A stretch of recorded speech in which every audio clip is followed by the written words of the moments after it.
Welcome back to another episode of Star Wars Galaxy of Heroes. As always, it's me, the Smithy D. In this video, we're going to be looking at a Zeta PAL. We're going to see his abilities, see what he's made of, and most importantly, is he worth that gearing? The footage that we're going to be using today is of a 2-star PAL, Gear 11, fully Omega'd and Zeta'd. On the stats side of things, at 7-star, Gear 11 fully maxed, he has 145 speed, with health sitting at 16,180, protection at 15,915, and he has quite a high potency of 49%. His stats are kind of on the weak side, with the only two that stick out to me is that speed and that potency. But will the potency be enough to apply his abilities? Are his abilities good enough with that 49% potency? Let's jump in and have a look at his abilities. His basic attack is called Strident Strike, and at Omega level 8 it deals physical damage to the target enemy. If PAL has any buffs, deal damage again. If the target has any debuffs, deal damage a third time. On paper, this basic attack sounds great, but it has a very low damage variance, so it doesn't hit very hard, making it not really worth using the basic. His first special ability is called Shakala, and this has an 8-turn cooldown.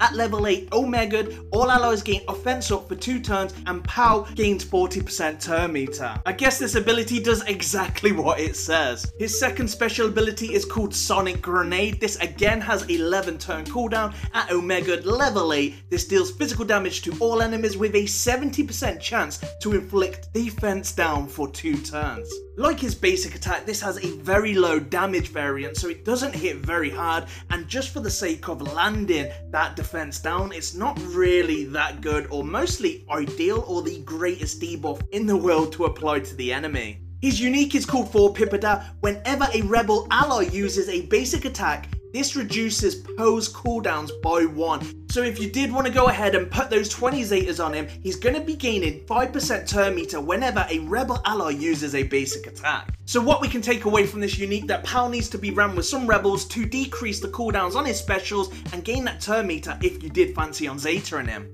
If you do decide to run him with non-rebels, then he is definitely not going to be working as a character, and he will have some high cooldowns on his special abilities.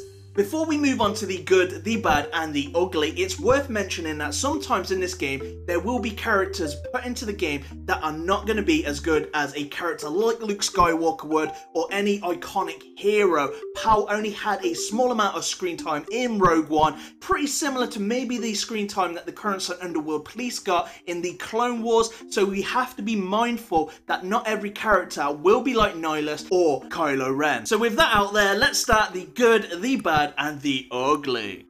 Let's start with the good. He is a free character. You unlock him at 2-star, and he should be farmable, if not already, in the near future. This character is a great fan service by CG to just adding him to the game. He has very good base speed, and he has very good base potency. So we've gone over the good, now let's have a look at the bad. He has low damage variance, low health and protection, extremely high ability cooldowns with very little payoff. So we've gone over the good, we've gone over the bad, now let's have a look at the ugly. He is locked to rebels only, and you cannot realistically run him without any rebels because you need those basic attacks from his rebel allies to decrease the cooldowns on his specials, and if you did Zeta him, you're also going to need to have rebels to give him that 5% turn meter gain. I could probably name 10 rebels I would rather run over this character in a rebel team. To fully max this character, he requires 5 raid gear pieces and 1,200 purple pieces of gear. 300 of these purple pieces are the Mark 6 hypo syringes. So if you are unfamiliar what the Mark 6 hypo syringes are, these are used to make the Mark 5 furnaces.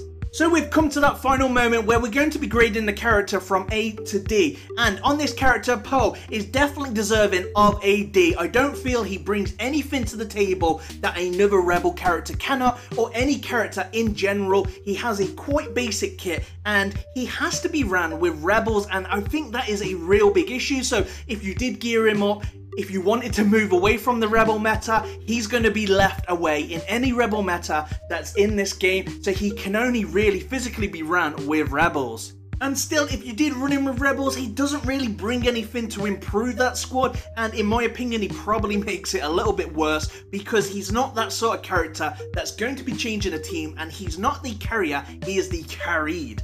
Like mentioned before, I do feel this character is more of a fan service and more for those veteran collectors that want to collect characters that are added to the game and into the Star Wars universe. This is probably what we will see from time to time within this game because not everybody can be the status of Darth Nihilus. Even in Force Attacks, the Star Wars trading game, PAL has just over 50% less stats compared to Gen Erso. For me, this is a character I will not be 7-starring or gearing. All the footage you've seen in this video today is of a 2-star Gear 11, fully Zeta and Omega'd. So what is your thoughts on this character? Do you see something I don't? Has this video given you a foresight of the character? Let me know in the comments below. If you have enjoyed this video, then please help the channel grow and hit that like button and subscribe. If you are wanting some very detailed guides on how to mod your characters, then make sure that you are checking out gaming-fans.com. Thank you very much for watching. I'm the Smithy D. May the Force be with you always.